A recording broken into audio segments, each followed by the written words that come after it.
One step forward and 2 steps back in the Khumbu Icefall. We also have some cool new footage of the serac and maybe some duck updates. Let's see. It's your daily dispatch today for April 26th for Everest Live. I'm Ben Ayres here, coming to you live from Dingboshe, Nepal. And here's what we've got going on. We spent the day, it's been another dramatic day at Everest Base Camp. There's a lot of pressure on people, on the rope fixers, on everybody to try to find a way to get up on the mountain. We've been talking about this steady for the past few days, and the pressure's only building. So what happened today? If you all remember, yesterday, a group of 19 rope fixers, both from the SPCC and the Expedition Operators Association, headed up into the Icefall to check out this looming serac that has been a problem for the past 2 weeks now, more or less. They went up and came back down, and the SPCC released a statement that said, according to everybody's analysis, this is still too dangerous to proceed, which was really deflating. But then, coming through the wire, it turns out, a group of climbing, high altitude Sherpas, high altitude workers, rope fixers, whatever you want to call them, a team from Elite Exped, Altipro, and Imagine, they kind of broke away from the main group and forged their own route, and were able to break through the Icefall and come out right below Camp 1.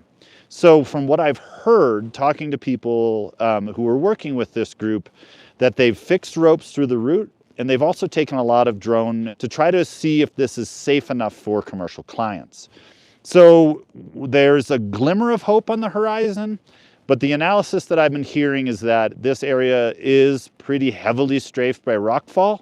So we may want to temper our hope with a little bit of restraint. That group right now is making their way back down to base camp through the Icefall.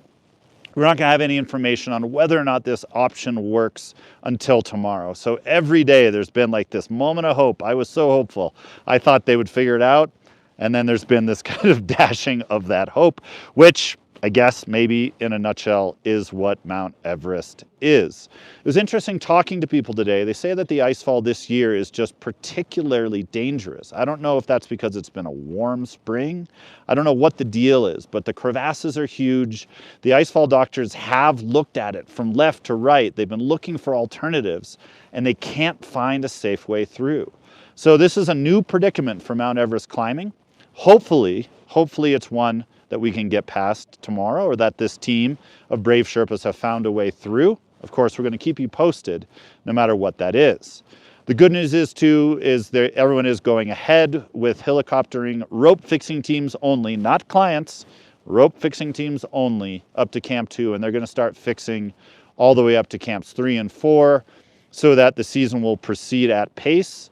A number of expedition teams also requested to the SPCC that they extend the season into the first week of June, because that will give everyone a little bit more time. It will relieve pressure and crowding on the mountain.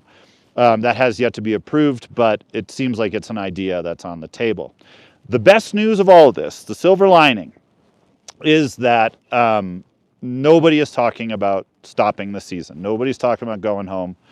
This is mountaineering. These are problems that people are faced with, and they're going to find a solution to them.